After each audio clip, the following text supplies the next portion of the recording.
बिस्मिल्लाहिर्रहमानिर्रहीम। अस्सलाम वालेकुम। 8 नवंबर का आगाज़ हो गया है बुध के दिन का, लेकिन बात करेंगे कल 7 नवंबर को, जिसका मुख्तसर अहवाल तो मैं पिछली वीडियो में बता चुका हूँ, लेकिन तफसीली अहवाल पर बात करते हैं कि किस केस में क्या हुआ। प्रोसीडिंग्स पर बात करते हैं, क्योंकि कल यानी 7 नवंबर बरोज़ मंगल इमरान खान साहब के जो है वो 4 केसेस थे। लेकिन उनमें से 3 केसेस की तफसील पर जाने से पहले, क्योंकि चौथा केस जो है वो तो जेल के अंदर था, और अडयाला जेल के अंदर जो सैफर का ट्रायल है वो जेल के अंदर हुआ, उसकी वही ख़बर बाहर आई जो बाहर आके वकला ने बताया, या साकिब बशीर साहब ने वकला से बात करके और अंदरूनी अहवाल जो है उन्होंने अपने यूट्यूब चैनल पर बयान किया है। लेकिन मैं ये समझता हूँ कि जो नवंबर का महीना है, इस नवंबर के महीने में अदलिया का मैच पड़ सकता है इमरान खान के मामले पर। उसकी रीज़न ये है कि इमरान खान साहब के बहुत से मामलात जो हैं, जिस तरह मैं आपको पहले भी बता रहा हूँ मुसलसल, कि वो अब सिंगल बेंच से निकल कर और वो डिवीज़न बेंच तक आ चुके हैं, और डिवीज़न बेंच से कुछ डिवीज़न बेंच तक आ चुके हैं, और कुछ जस्टिस आमिर फ़ारूक साहब के बेंच से निकल कर और वो सुप्रीम कोर्ट जा चुके हैं, और कुछ सुप्रीम कोर्ट जाने वाले हैं। और इस वक्त साइफ़र केस की इंपॉर्टेंस ये है कि इमरान खान साहब का जो तोशाखाना केस है, तोशाखाना केस में इमरान खान साहब के बदतरीन मुखालफिन भी ये बात कहते हैं कि जिस तरह से इमरान खान को तोशाखाना केस में जज हुमायूं दिलावर साहब ने सज़ा सुनाई, उसमें इतने ज़्यादा फ्लॉज हैं, इतने ज़्यादा ब्लेंडर्स हैं, इतनी ज़्यादा कोताहियाँ हैं, कानूनी तौर पे इतने ज़्यादा फ्लॉज हैं कि वो किसी सूरत में वो फ़ैसला सस्टेन नहीं कर सकता और वो अपील में उड़ जाएगा। और अब उसमें ज़ाहिर है तहरीक इंसाफ ने इमरान खान ने जो है वो उसको कहा है कि वो फ़ैसला भी मुअत्तल कर दें। पहले सज़ा मुअत्तल हुई, उनको ज़मानत पर रिहा करने का हुक्म दिया गया, लेकिन उस वक्त तक वो साइफ़र केस में गिरफ़्तार हो चुके थे। अब जो दरख्वास्त दी गई है कि फ़ैसला ही मुअत्तल कर दें, जिस पे कल जो समाअत हुई उस पर मैं आपको बता चुका हूँ कि 2 रुकनी बेंच था, जस्टिस आमिर फ़ारूक साहब और जस्टिस तारिक महमूद जहांगीरी साहब। अब उसमें कल तो इसलिए नहीं चल सका क्योंकि वो अमजद परवेज़ साहब जो नवाज शरीफ के वकील हैं, जो शरीफ ख़ानदान के बहुत ज़्यादा करीब हैं, और ये मैं इसलिए हवाला देता हूँ कि जब लंदन में शहबाज शरीफ नवाज शरीफ साहब से मिलने गए 18 सितंबर के बाद, तो शरीफ ख़ानदान के फैमिली मेम्बर्स के अलावा अगर कोई बाहर से मौजूद था तो वो अमजद परवेज़ साहब थे, और उसी अमजद परवेज़ साहब को इलेक्शन कमीशन ने अपना वकील किया हुआ है इमरान खान के ख़िलाफ़। और वही अमजद परवेज़ साहब नवाज शरीफ जब इस्लाह याफ्ता मुजरिम के तौर पर, इश्तिहारी फरारी मफरूर के तौर पर जब वापस आए, तो अमजद परवेज़ साहब ने उनको रिप्रेजेंट किया अदालत के अंदर। अब मामला ये है कि क्योंकि अब ये जो मामलात हैं वो 2 रुकनी बेंचेस के सामने हैं, और यहाँ से फिर निकल के सुप्रीम कोर्ट जाने हैं, तो साइफ़र वाले केस की इंपॉर्टेंस ये है कि साइफ़र में भी अगर इमरान खान को सज़ा हो जाती है, क्योंकि वो तो किसी सूरत भी अब सस्टेन नहीं कर सकता। वो जो तोशाखाना वाला है, वो जब भी अपील सुनी गई वो फ़ैसला कलअदम ही होगा, हर सूरत में कलअदम होगा, वो तो सस्टेन नहीं कर सकता। और क्योंकि उसमें अब 3 चीज़ें हो गई। पहला ये था कि सज़ा मुअत्तल कर दें, सज़ा मुअत्तल हो चुकी, ज़मानत पर रिहाई का हुक्म दिया गया, तोशाखाना की बात कर रहा हूँ। दूसरा ये था कि इमरान खान को जो है वो बाइज़्ज़त बरी कर दें और फ़ैसले को कलअदम कर दें। वो अपील ज़ाहिर है वो अपील चलेगी, उसमें 4-5 हेयरिंग्स हो सकती हैं। तीसरा मामला ये है कि अभी आप जो है वो फ़ैसला मुअत्तल कर दें, उसके ऊपर समाअत होना थी ख़ास तौर पर, लेकिन वो मामला बताया गया कि अमजद परवेज़ साहब नहीं हैं, तो अमजद परवेज़ साहब के ना होने की वजह से वो मामला, हालांकि अमजद परवेज़ साहब नहीं थे तो इमरान खान के वकील अपने दलाइल देते, और जब वो आते थे वो अपने दलाइल देते थे। लेकिन बहरहाल बताया गया कि अमजद परवेज़ साहब 13 तक नहीं हैं, तो अदालत ने 13 नहीं 20 नवंबर की तारीख जो है वो दे दी, और 20 नवंबर तक वो मामला लटक गया। लेकिन अब जब ये है कि इमरान खान का वो तोशाखाना केस तो ख़त्म हो जाएगा, किसी सूरत वो सस्टेन नहीं कर सकता वो फ़ैसला, तो फिर ये है कि अब साइफ़र में हर सूरत में सज़ा सुनाई जाएगी, ये तहरीक इंसाफ का क्लेम है। और वो कहते हैं जिस तरह से ट्रायल चल रहा है, हर सूरत में इमरान खान को सज़ा सुनाई जाएगी। अब तहरीक इंसाफ का सबसे पहला टारगेट ये है कि किसी तरह से इस मामले को 2 से 3 माह आगे लेकर जाएँ। 2 से 3 माह आगे ले जाने के लिए ज़रूरी है कि जो 6-7 मामलात इस वक्त अदालतों में हैं, किसी एक मामले के ऊपर उनके हक़ में कोई अदालत जो है वो हुक्म जारी कर दे, या यानी वो क्या किस चीज़ पे वो चाहते हैं कि हुक्म जारी कर दे अदालत। पहला तो ज़ाहिर है अब ज़मानत का मामला तो उधर चला गया हुआ है उसमें सुप्रीम कोर्ट में। अच्छा, वैसे तो अगर आप आइन की बात करें, कानून की बात करें, कायदे और ज़ाब्ते की बात करें, तो 1000% इमरान खान की बेल बनती है। लेकिन क्योंकि जस्टिस काजी फ़ाइज़ ईसा साहब बैठे हैं, और इस वक्त तक काजी फ़ाइज़ ईसा साहब जो है उनका नज़र आ रहा है कि वो टारगेटेड ऑपरेशन कर रहे हैं, उनका हर अमल, उनका हर एक्ट जो है वो बज़ाहिर जो है वो इमरान खान के ख़िलाफ़ और पीडीएम और नून लीग के ख़ास तौर पे हक़ में जा रहा है, और नून लीग नहीं चाहती कि इमरान खान की ज़मानत हो। तो इसलिए सवालात हैं कि फिर काजी फ़ाइज़ साहब शायद जो है वो ख़ुद सुनें तो भी ज़मानत ना दें। और शायद वो ऐसे बेंच के सामने लगा दे जो इमरान खान को ज़मानत ना दे दे। लेकिन दूसरी तरफ ये भी कहा जाता है कि नहीं, वो इसलिए इमरान खान को ज़मानत दे देंगे क्योंकि अब नवाज शरीफ को इतने ज़्यादा रिलीफ दे दिए हैं इन अदालतों ने कि अब अगर इमरान खान को ज़मानत नहीं देंगे तो बहुत ही ज़्यादा इनके लिए इशू हो जाएगा। लेकिन कौन यहाँ ये देखता है कि अवाम में मेरी परसेप्शन क्या है, लोग मेरे बारे में क्या सोचते हैं। वो अपनी दिन दिहाड़े सारा कुछ कर रहे हैं जिस तरह से नवाज शरीफ को रिलीफ दिया गया।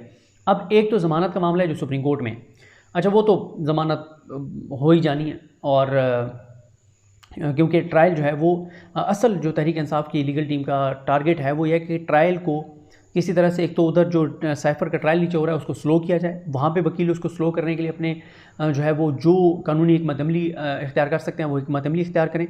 और क्योंकि 3 गवाह हो गए हैं टोटल, कोई 26, 27, 28 शायद गवाह हैं, उनमें से बहुत से गवाह मैंने आपको पिछली वीडियो में बताया था कि बताया जा रहा है कि वो ड्रॉप हो जाएंगे क्योंकि जो बेल का ऑर्डर है आमिर फारूक साहब का वो इतना सख्त है इमरान खान के ख़िलाफ़ कि उसके बाद मैटर नहीं करता कि 3 गवाह हों, 10 हों, 12 हों, सज़ा तो तहरीक इंसाफ कहती है उन्होंने जज ने सुनानी है जो आमिर फारूक साहब ने उसको कह दिया कि जी इमरान खान मुजरिम है।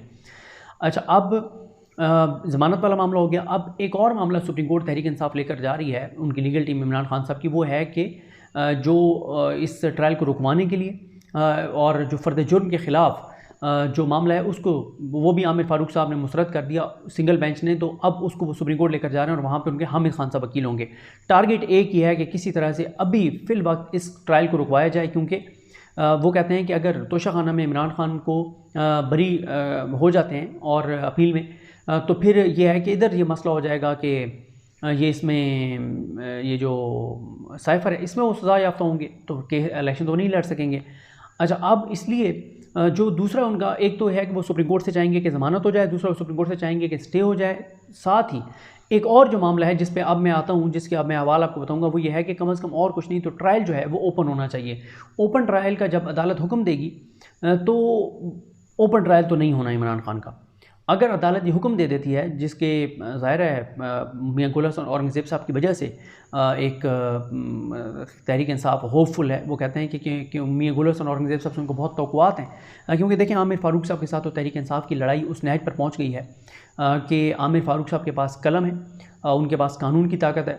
तहरीक इंसाफ मीडिया पर अब ये बातें हो नहीं सकती, उनके पास सोशल मीडिया है और वो सोशल मीडिया पर बात करते हैं आमिर फारूक साहब के ख़िलाफ़, और आमिर फारूक साहब के पास कलम है, इख्तियार है, ताकत है, और वो अपनी उस ताकत का इस्तेमाल करते हैं। दोनों एक दूसरे के खिलाफ पॉइंट ऑफ रिटर्न पे पहुंच गए।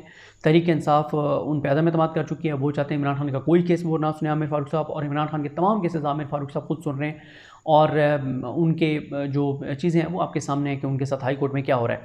अब इसमें यह है कि अगर ये बेंच जस्टिस मियां गुल हसन औरंगज़ेब साहब का, जिसमें पहले जस्टिस अरबाब मोहम्मद ताहिर साहब थे, और उनके बेंच से अलग होने के बाद अब जो है जस्टिस समन रिफ़त साहब आए, तो अगर ये बेंच कह देता है कि ट्रायल ओपन हो, क्योंकि वो जो प्रोसीडिंग है उसमें वाज़ेह तौर पर ये इशारा है कि वो ओपन ट्रायल का कहेंगे, तो ओपन ट्रायल का तो ओपन ट्रायल तो करवाया नहीं जाएगा। ओपन ट्रायल में 2 ऑप्शन है ना, एक ये है कि वहीं पर अडयाला जेल के अंदर ही ट्रायल हो, लेकिन ये है कि वहाँ पे मीडिया जो है वहाँ पर मौजूद हो, 10, 12, 14 रिपोर्टर्स मौजूद हो। इमरान खान साहब की फैमिली में से कोई जाना चाहता है चला जाए, मतलब 10-12 रिपोर्टर्स भी चले गए तो अब क्यों हुकूमत ये चाहती है कि ना जाए रिपोर्टर्स वहाँ पे, क्योंकि रिपोर्टर्स वहाँ पर जाएंगे तो जैसे कल जिरा हुई है जिसके बारे में बताया गया है कि वो इतने ज़्यादा कंट्राडिक्शंस थी, जो गवाहान थे उनके स्टेटमेंट्स थे, इतनी चीज़ों में उन्होंने कहा कि ये सीक्रेट है कि कहा यह जाता है कि मतलब पहले दिन ही केस फारिग हो गया। अब अगर मीडिया वहाँ पर मौजूद होता, ट्वीट्स आ रही होती, मीडिया पे रिपोर्ट हो रहा, और मीडिया पे तो रिपोर्ट नहीं होना, सोशल मीडिया पे रिपोर्ट हो रहा होता, तो इम्पैक्ट एक पड़ना था कि ये केस तो सारा बोगस है, फिर जज के लिए बड़ा मसला होना था, इतनी परसेप्शन बन जाए। तो इसलिए इसको इन कैमरा किया जा रहा है, खुफिया किया जा रहा है, ताकि जल्दी जल्दी इसको चलाया जाए और किसी तरह से बस जल्दी जल्दी सज़ा सुनाई जाए। अब मसला ये है कि यहाँ पर मुझे वो याद आ गया है, एक बार समी इब्राहिम साहब ने ट्वीट किया था कि जज ने कहा कि जल्दी जल्दी दलाइल दो, फिर मैंने सज़ा सुनानी है। यानी ये नहीं कि मैंने फ़ैसला सुनाना है, मैंने सज़ा सुनानी है, यानी वो जज तय करके बैठा था। अब एक तो यह है कि अगर ये बेंच कह देता है कि ट्रायल ओपन होगा, तो इस पे भी शायद अथॉरिटीज़ ना माने कि फिर क्या होगा, फिर अदलिया क्या कंटेम्प्ट का नोटिस करेगी, क्योंकि अभी तक तो अदालतों का कोई फ़ैसला इंप्लीमेंट नहीं हो रहा। और काजी फ़ाइज़ ईसा साहब के आने के बाद तो और बुरा हशर हो गया है। काजी फ़ाइज़ साहब तो ख़ुद ऐसी चीज़ें कर रहे हैं जिससे अदलिया मज़ीद जो है वो बेवकत हुई है। और जहाँ जहाँ आइन की अमलदारी करनी थी वहाँ पे भी काजी फ़ैसल साहब ने ऐसी डंडी मारी और ऐसे इकदाम किए कि उन्होंने आइन को रोंद के रख दिया। काजी फ़ैसल साहब ने उन्होंने ये नहीं डिटरमिन किया कि 90 दिन में इलेक्शन किसने नहीं करवाया, आप फिक्स करें, आप सदर को फिक्स करें, आप इलेक्शन कमिश्नर को फिक्स करें। उन्होंने नहीं किया काजी फ़ैसल साहब ने, उन्होंने बस एक मिट्टी डाली है पिछले सारे जो गैर आइनी इकदाम थे, जो आइन को रौंदा गया, उसको काजी फ़ैसल साहब ने उसको कवर किया है कि बस अब किसी को कोई सज़ा ना मिल सके। अब इसलिए फिर उस पर अब इजाफी नोट भी एक आ रहा है उनका, जस्टिस अतर मिनल्ला साहब का। अच्छा, अब इसी तरह से अगर स्टे हो जाता है तो फिर इस पर भी बड़ा रिएक्शन होगा। स्टे तो होना चाहिए, जब तक ये चीज़ें डिटरमिन नहीं होती स्टे होना चाहिए। तो अगर ये मियां गुल हसन औरंगज़ेब साहब ओपन ट्रायल का कह देते हैं या वो स्टे का ऑर्डर कर देते हैं तो ये एक बड़ा फ़ैसला होगा और इसके ऊपर बहुत सख्त रिएक्शन आएगा और बड़ा एक मैच जो है वो पड़ सकता है। लेकिन ये भी एक ऑप्शन होगा कि अगर इस्लामाबाद हाई कोर्ट मेरिट पर आइन और कानून के मुताबिक इमरान खान के हक़ में फ़ैसला दे देती है तो ऊपर काजी फ़ैसल साहब बैठे हैं, ऊपर काजी फ़ैसल साहब के पास चैलेंज किया जाएगा। और अब तक तो ये नज़र आया कि काजी फ़ैसल साहब ने PTI के केसेस जिस बेंच में वो लगाते हैं उस बेंच से पहले ही पता होता है कि फ़ैसला ख़िलाफ़ ही आएगा, तो वहाँ से चीज़ें मैनेज हो जाएँ। लेकिन एक बार तो बहरहाल मैच पड़ जाएगा। अगर स्टे कर देती है ट्रायल को ये अदालत या ओपन कर देती है, स्टे शायद ना करे, इसको कह दे कि ओपन कोर्ट में जो है वो ओपन ट्रायल करें, चाहे वो अदालत में करना है अदालत में करें, सिक्योरिटी वजूहत पे अदालत नहीं ला सकते इमरान खान को, वहाँ पे करना है तो वहाँ पे बड़ा हॉल जिसका जिक्र भी किया गया उस बड़े हॉल में मीडिया भी हो और ओपन जो है वो आप अदालत लगाएं। तो ये एक बड़ा जो है वो इकदाम होगा। अब आ जाएँ इस बात पर कि जिस तरह मैंने आपको कहा कि ये जो 3 केसेस कल हुए हैं इनमें क्या क्या चीज़ें हुई हैं। इसमें एक तो ये है कि जो मियां गुल हसन औरंगज़ेब साहब और जस्टिस समन रिफ़त साहब ने साइफ़र केस की जो समाअत है वो 2 घंटे पे मुश्तमिल थी। 2 घंटे तक उन्होंने समाअत की, यही कि ओपन ट्रायल होना चाहिए, जज की तैनाती ठीक नहीं है, ये इन चीज़ों पर। और दूसरा जो मामला था कि इमरान खान की ज़मानतों की दरख्वास्तें जो खारिज की थी नैब कोर्ट ने, जज मोहम्मद बशीर साहब ने, उसके ख़िलाफ़ जो वो आए हैं उस पर 15 मिनट की समाअत हुई है। पहले बात करते हैं कि ओपन ट्रायल के हवाले से जो सिंगल बेंच का फ़ैसला था जस्टिस आमिर फ़ारूक साहब को उसको चैलेंज किया गया, 2 जजेस सुन रहे हैं। उसकी समाअत में क्या हुआ, एक तो अटॉर्नी जनरल पाकिस्तान मंसूर उस्मान अमान साहब पेश हुए और जैसे ही समाअत शुरू हुई तो जस्टिस मियां गुल हसन औरंगज़ेब ने रिमार्क्स में डॉन न्यूज़ में शाया होने वाली खबर पर इज़हार बरहमी करते हुए कहा कि इस केस के हवाले से गलत रिपोर्टिंग हुई है। अखबार की वजाहत उतनी नहीं थी जितनी गलत खबर लीडिंग अखबार में छपी। यानी वो कहते हैं खबर गलत लगाई डॉन ने बड़ी, लेकिन तरदीद जो है वो उतनी नहीं लगाई, वो छोटी लगाई है। जस्टिस मियां गुल हसन औरंगज़ेब ने इमरान खान के वकील से इस्तफसार किया कि आपको इस बेंच पर एतराज़ तो नहीं, जिस पर सलमान अकरम राजा ने जवाब दिया कि हमें बेंच पर मुकम्मल एतमाद है। सलमान अकरम राजा ने अपने दलाइल का आगाज़ करते हुए कहा कि वजारत कानून ने साइफ़र एक्ट के तहत कायम खुसूसी अदालत अटक जेल मुंतकिल करने का NOC जारी किया, जिसको इस अदालत में चैलेंज किया गया। और समाअत के बाद हाई कोर्ट ने जेल समाअत के खिलाफ दरख्वास्त 12 सितंबर को फ़ैसला महफूज किया और 16 अक्टूबर को सुनाया गया। इस दौरान वजारत कानून ने मज़ीद 2 नोटिफिकेशन जारी कर दिए। हम वो दोनों नोटिफिकेशन भी अदालत के रिकॉर्ड पर लाना चाहते हैं। उनका कहना था कि वजारत कानून ने लिखा है कि उन्हें इमरान खान के जेल ट्रायल पर कोई एतराज़ नहीं। उस पर जस्टिस मियां गुल हसन औरंगज़ेब ने कहा कि वजारत कानून ने तो जेल ट्रायल का NOC जारी किया है, लेकिन ये बताया जाए कि ट्रायल जेल में चलाने से मुतल्लिक इजाज़त देने का इख्तियार किसके पास है। सलमान अकरम राजा ने कहा कि वजारत कानून ने सिक्योरिटी वजूहात की बिना पर ही जेल ट्रायल के लिए ख़त लिखा। चेयरमैन PTI को इस दौरान अटक से अटियाला जेल मुंतकिल किया गया। सलमान अकरम राजा ने तफसीलात बताते हुए कहा कि खुसूसी अदालत ने शाम मुतरेशी के बच्चों की जेल समाअत में मौजूदगी की दरख्वास्त खारिज कर दी। यानी उन्होंने कहा था कि उनके फैमिली ने कि वो उस ट्रायल के दौरान वहाँ पर मौजूद रहना चाहते हैं, लेकिन अदालत ने उसको जज अबुल हसनात सिकंदर जुल्करनैन साहब जो हैं उन्होंने मुस्तरद कर दिया और वो मामला भी अब हाई कोर्ट में आएगा। मैंने आपको बताया ना कि कोई इस वक्त 7 से 10 मामला साइफ़र केस से जुड़े हुए इस वक्त इस्लामाबाद हाई कोर्ट और सुप्रीम कोर्ट में हैं। ट्रायल रुकवाने के लिए, जज की तैनाती के हवाले से, खुफिया ट्रायल के हवाले से, इन कैमरा ट्रायल के हवाले से, फ़र्द जुर्म के ख़िलाफ़, ज़मानत के हवाले से, फैमिली की मौजूदगी के हवाले से, रिकॉर्ड मुकम्मल ना मिलने के हवाले से, रूल्स ना मिलने के हवाले से। क्योंकि जब ये केस चल रहा था इस्लामाबाद हाई कोर्ट में तो उस वक्त बताया गया कि साइफ़र के हवाले से कुछ रूल्स भी हैं। आज तक तहरीक इंसाफ को वो रूल्स नहीं दिए गए जो वो अब तक मांग रहे हैं।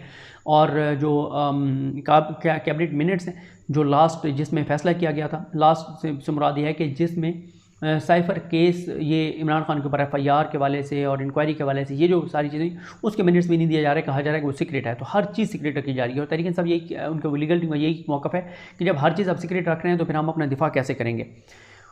उसके बाद वो कहते हैं कि 12 अक्टूबर को 2 अक्टूबर को पहले तो उन्होंने बताया ना कि आमिर फारूक साहब ने ये सारी चीज़ें मुस्तरद कर दी और नीचे जज सिकंदर जुल्करनैन साहब ने भी, अबुल हसनात सिकंदर जुल्करनैन ने भी मुस्तरद कर दी।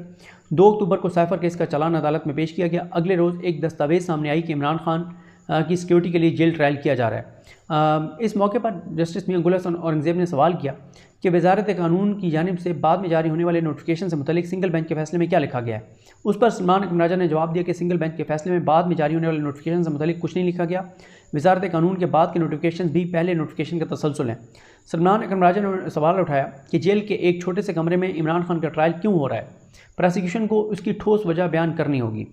इस दौरान जस्टिस मियां गुल हसन औरंगज़ेब ने सवाल उठाया कि क्या डिवीज़न बेंच वज़ारत कानून के बाद में जारी होने वाले नोटिफिकेशन को देख सकता है। क्या अदालत को आपको बाद में जारी होने वाले नोटिफिकेशन चैलेंज करने का मौका नहीं देना चाहिए, क्योंकि वो कह रहे हैं कि जो अब आप नोटिफिकेशन हमें दिखा रहे हैं ये नोटिफिकेशन वहाँ पे आमिर फारूक साहब के सामने नहीं थे बाद वाले। तो क्या आपको मौका ना दें हम कि पहले आप उनको चैलेंज करें। उन्होंने कहा नहीं, उसकी ज़रूरत नहीं है, क्योंकि ये उसी का एक तसलसल है कि जेल में ट्रायल होना चाहिए और जेल में अदालत लगेगी। तो ये उसी तरह का नोटिफिकेशन है जैसे पहले ये था कि पहले अटक के लिए नोटिफिकेशन हुआ था, अब अडयाला के लिए हुआ है, ये फ़र्क है। सलमान अकरम राजा ने जस्टिस मियां गुल हसन औरंगज़ेब ने सलमान अकरम राजा से मुकालमा करते हुए कहा कि इंटर कोर्ट अपील तो सिंगल बेंच के समात का ही तसलसल है, इस नुक्ते पर अदालत की मुआवनत करें। सलमान अकरम राजा ने कहा कि फिर वो जिक्र हुआ कि आज 3 गवाहों की जो है वो शहादत रिकॉर्ड होनी है और उन्होंने कहा कि चले मैं पढ़ देता हूँ। सलमान अकरम राजा ने कहा कि अभी 3 गवाह अदालत के सामने पेश किए गए, क्योंकि उस वक्त वहाँ पे समात चल रही थी अटियाला में और इधर इस्लामाबाद कोर्ट में चल रही थी। पेश किए गए। FIA के स्पेशल प्रोसिक्यूटर ने बताया कि अभी तक 3 गवाहों के बयान रिकॉर्ड नहीं किए गए, क्योंकि उस वक्त तक रिकॉर्डिंग हुए थे, फिर बाद में रिकॉर्ड हो गए थे। और साथ ही FIA प्रोसिक्यूटर ने कहा कि अभी इनके 8 वकला जो हैं, इनके 8 वकीलों को जेल में मुकम्मल सहूलत दी जाती है कि वो जाएँ। इस पर जस्टिस मियां गुल हसन औरंगज़ेब ने सवाल उठाया कि अगर जनरल पब्लिक जेल के ट्रायल को देखना चाहती है तो क्या उनकी इंटर पर पाबंदी है। एक जेल विजिट के दौरान हमने देखा था कि वहाँ एक बहुत बड़ा हॉल है। ये वो जब उन्होंने कहा कि 8 वकील इनके जाते हैं, उन्होंने तो मियां गुल हसन औरंगज़ेब ने कहा कि वकील तो जाते हैं, अगर जनरल पब्लिक में से कोई जाना चाहता है, देखना चाहता है तो उनके लिए क्या है। वकील सलमान अकरम राजा ने कहा कि पहले जारी होने वाले नोटिफिकेशन सिर्फ इमरान खान से मुतल्लिक थे, लेकिन बाद के नोटिफिकेशन में शाह महमूद कुरैशी को भी शामिल करते हुए इमरान खान और दीगर लिखा गया है। अदालती इस्तफसार पर सलमान अकरम राजा ने कहा कि यह अदालत बाद में जारी होने वाले नोटिफिकेशन को भी देख सकती है। इस दौरान जस्टिस मियां गुल हसन औरंगज़ेब ने रिमार्क्स देते हुए कहा, और ये बहुत इंपॉर्टेंट है, इसी से ये मैसेज मिलता है, इंडिया मिलता है कि वो किस तरफ मामला जा रहा है। गो कि जब तक फैसला ना आए कुछ नहीं कहा जा सकता। यहाँ पे तो फैसले जब महफूज होते हैं तो कुछ और होते हैं, आते हैं तो कुछ और होते हैं। इस दौरान जस्टिस मियां गुल हसन औरंगज़ेब ने रिमार्क्स देते हुए कहा कि मैंने गुज़िश्ता समात पर भी कहा था कि अब वक्त मुख्तलिफ है, ये 2023 है, 80 की दहाई नहीं है। इस केस में कितने गवाहों के बयानात कलमबंद हो चुके हैं। स्पेशल प्रोसिक्यूटर ने जवाब दिया कि आज 3 गवाहों के रिकॉर्ड जो हैं वो कलमबंद किए जाएंगे। जेल में एक हाल है, कुर्सियाँ लगी हुई हैं, कोई मसला नहीं है। उस पर मियां गुल हसन औरंगज़ेब ने कहा, प्रोसिक्यूटर से कहा कि आपके लिए तो कोई मसला नहीं होगा, लेकिन अगर कोई शहरी जेल ट्रायल देखना चाहते हैं तो उन पर पाबंदी क्यों है। सलमान अकरम राजा ने कहा कि cipher jail trial media, family, general public अगर देखना चाहे तो उनको इजाज़त होनी चाहिए। सब देखेंगे कि इस केस में जुर्म मौजूद ही नहीं। चेयरमैन PTI पर साइफर केस का मतन पब्लिक करने का इल्ज़ाम है, लेकिन साइफर की कापी को चालान का हिस्सा ही नहीं बनाया गया। यानी इल्ज़ाम यह है कि उन्होंने जो है वो साइफर के कंटेंट को पब्लिक किया। अभी तक साइफर का कंटेंट किसी ने देखा ही नहीं है कि वो कंटेंट था क्या, तो आप कैसे कह सकते हैं कि उन्होंने पब्लिक किया है। जो उन्होंने पब्लिक किया यही कंटेंट उधर लिखा हुआ है। इस दौरान पुराने अदालती फैसले की नज़ीर दी गई तो जस्टिस मियां गुल हसन औरंगज़ेब ने रिमार्क्स देते हुए कहा कि 1978 की जजमेंट है जिसका आप हवाला दे रहे हैं, अब हम इस वक्त मुख्तलिफ ज़माने यानी 2023 में हैं। वकील सलमान अकरम राजा ने दलाल जारी रखते हुए मौक़िफ़ अपनाया कि हमें अब आगे बढ़ने की ज़रूरत है। 70 साल पहले जो होता रहा है वही कुछ आज हो रहा है, हमें अब इसको छोड़कर आगे बढ़ना चाहिए। जस्टिस मियां गुल हसन औरंगज़ेब का कहना था कि अब टेक्नोलॉजी का दौर है, वक्त बदल चुका है। इस दौरान सलमान अकरम राजा ने कहा कि इमरान खान को F8 कचहरी में तलब किया गया तो हमने मकाम तब्दीली की दरख्वास्त दी। अहम सियासी शख्सियत के लिए F8 कचहरी में पेश होने पर शदीद सिक्योरिटी से खदशात थे। उस वक्त क्योंकि F8 कचहरी उधर थी, F8 कचहरी में थी उस वक्त अदालतें, अब तो वो G11 में चली गई हैं, न्यू जुडिशल कम्प्लेक्स में। और उस वक्त भी उन्होंने कहा था कि जुडिशल कम्प्लेक्स कर दें, क्योंकि वहाँ पे वहीं पे ये इनकी अदालत है ना, अबुल हसनात सिकंदर जुल्करनैन साहब की। वो कह रहे हैं उस वक्त हमने खुद कहा था कि इमरान खान उधर पेश हो, इमरान खान हो और उधर ही पेश होते हैं जुडिशल कम्प्लेक्स में, तो वहाँ पर हमें कोई इतराज़ नहीं है, इमरान खान को लेके आए वहाँ पर। उसके बाद उन्होंने कहा कि जेल ट्रायल की महज एक वजह करार दी गई और वह है कि इमरान खान की सिक्योरिटी की वजह से। तो इमरान खान की सिक्योरिटी तो यहाँ ज़बरदस्त थी जुडिशल कम्प्लेक्स में, और न्यू जुडिशल कम्प्लेक्स में भी वो आते रहें, तो अब क्या मसला है। इस मौके पर इमरान खान के वकील ने साइफर केस के ओपन ट्रायल की सदा करते हुए कहा कि इमरान खान के खिलाफ जारी कार्रवाई रोक दी जाए। जिस पर मियां गुल हसन औरंगज़ेब ने कहा कि कमरे अदालत में अटॉर्नी जनरल मौजूद हैं, उन्होंने आपके दलाइल और अदालती ऑब्जर्वेशन सुनी है, इस केस को सुनकर जल्द फैसला करेंगे। स्पेशल प्रोसिक्यूटर ने कहा कि 3-4 गवाहों के बयानात रोज़ाना की समाअत पर रिकॉर्ड हो रहे हैं। 9 बजे से 10:30 बजे तक वकला की मुशावरत का वक्त दिया जा रहा है। ट्रायल जज ने 12:30 बजे तक वकला को मुशावरत का वक्त दे दिया है। इस दौरान जस्टिस मियां गुल हसन औरंगज़ेब ने अटॉर्नी जनरल से अहम मुकालमा करते हुए कहा कि अटॉर्नी जनरल साहब, गैर मुनासिब अंदाज में ट्रायल आगे ना बढ़ाया जाए। उस पर अटॉर्नी जनरल मंसूर उस्मान अवान ने जवाब दिया कि मैं यकीनी बनूंगा कि इमरान खान के यानी मुल्ज़िम इमरान खान के हकूक़ मुतासर ना हों। जस्टिस मियां गुल हसन औरंगज़ेब का कहना था कि इंसाफ ना सिर्फ होना चाहिए बल्कि होता हुआ दिखाई भी देना चाहिए। जस्टिस मियां गुल हसन औरंगज़ेब ने सलमान अकरम राजा के दलाइल ख़त्म हुए तो इस पर उन्होंने अटॉर्नी जनरल से पूछा कि आप आज ही दलाइल देना चाहते हैं, तो अटॉर्नी जनरल ने कहा कि मुझे कुछ वक्त दे दिया जाए, आइंदा समाअत पर दलाइल दूंगा। जस्टिस मियां गुल हसन औरंगज़ेब का कहना था कि अदालत चाहती है कि इस केस का फैसला जल्द कर दिया जाए। इस दौरान सलमान अकरम राजा एक बार फिर सदा की कि अदालत जेल ट्रायल पर हुक्म इम्तनाई जारी कर दे। उस पर जस्टिस मियां गुल हसन औरंगज़ेब ने कहा कि अटॉर्नी जनरल को सुन लें, अभी हुक्म इम्तनाई जारी नहीं करेंगे। अटॉर्नी जनरल ने अदालती ऑब्जर्वेशन और आपके तहफ़्फ़ुज़ात भी सुन लिए हैं और उन्होंने जस्टिस मियां गुल ने FIA प्रोसिक्यूटर से मुकालमे में कहा कि नकवी साहब ट्रायल की इमारत को ऐसे खड़ा ना करें कि वो ताश के पत्तों की तरफ बिखर जाए। अदालत ने ट्रायल कोर्ट के केस में जो ट्रायल अदालत ने ट्रायल रोकने की इस्तदा मुस्तरद करते हुए केस की समाअत 14 नवंबर मंगल तक जो है वो मुलतवी कर दी। दूसरा जो मामला था वो जो इमरान खान का तोशाखाना वाला, वो मैं बता चुका हूँ कि बताया गया कि वो नहीं है अमजद परवेज़ साहब, तो इसलिए वो 20 नवंबर तक चला गया है। उसके बाद आगे आ जाए तोशाखाना और अलकादर ट्रस्ट केस में बहाली का जो ज़मानतें की दरख्वास्त उनकी बहाली का केस, उसमें ये हुआ है कि नैब ने एक तो एतराज़ उठाए हैं, वो नैब जो नवाज शरीफ सज़ा-याफ्ता मुजरिम इश्तारी फरारी मफरूर भगोड़े की हक़ में वो क्या है नाकाबिल ज़मानत वरन गिरफ़्तारी मुअत्तल फरमा दीजिए, इस तरह से।